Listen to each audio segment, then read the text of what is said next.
So today I'm talking about a P0205 code, what it is and how you can go about fixing it. And so what is a P0205 code? Well, it's an injector circuit open cylinder 5. And so what does this mean? Well, basically each cylinder on the engine is going to have a fuel injector. And for some reason, the computer's seeing a problem with one of these, mainly the fuel injector on cylinder number 5. And so it's going to have to be troubleshooted to know why. If you were to get a P0201, that would point to cylinder number 1, P0202, that'd be cylinder number 2, and so on and so on. And so this P0205 is pointing to that number 5 cylinder. The location of the number 5 cylinder is going to be different. It's going to depend on the engine, the year, different things like this. So the first thing to do is go Google your engine and cylinder locations and find out which cylinder is cylinder number 5, because that's going to be the one that's having the problem. And so what would be some possible causes of a P0205 code? Well, the main things that's going to cause this is either that the fuel injector on cylinder number 5, that it's gone bad, that it needs to be replaced, or that there is some kind of wiring issue going on. There's like an open, a short, a blown fuse, something like this. So there's some different ways to go about troubleshooting this. If you have a multimeter, you can go and test that fuel injector and check to see if it's good. And basically these fuel injectors, they have a coil inside of there that the computer can send voltage to and energize it, which is going to pull up on a magnet and let fuel go into that cylinder. So you can use a multimeter to go and check that coil and be sure that it's good. And basically to do this, you go look up what the ohms are supposed to be for that specific injector. Since every vehicle is going to be different, the injector is going to have different ohms depending on the vehicle, the year, the make, the model. So you can go look up what the rated ohms are supposed to be for that injector and then go and test it and be sure that it's good.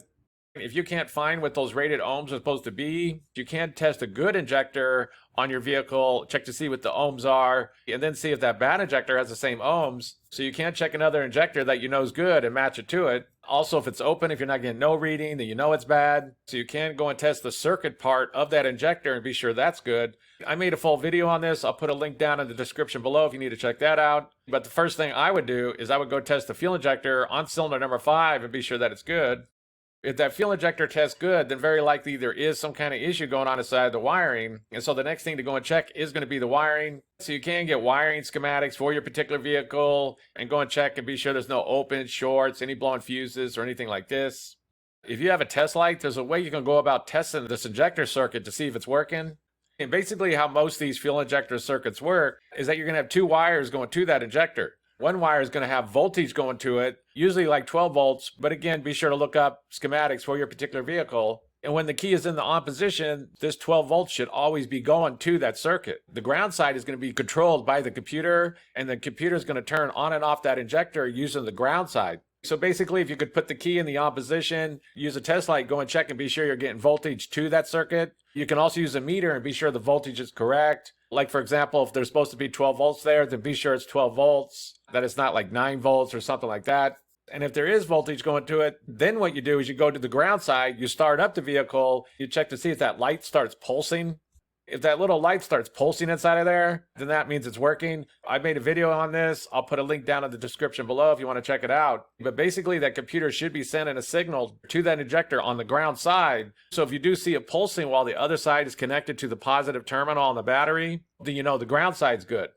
Those 12-volt test lights can work inside of a pinch. So if you got nothing else, those do work. But they can be kind of hard to see if they are pulsing, if that light inside of there is pulsing. So there is dedicated bulbs for this that they call a Noid light that makes it easier to see, and you can just plug it in and check to see if there is a pulse inside of there. These are real low-cost lights. I'll put a link down in the description below if you need to check out and see what I'm talking about. But this is a real low-cost way to troubleshoot that circuit and check to see if it's working or not.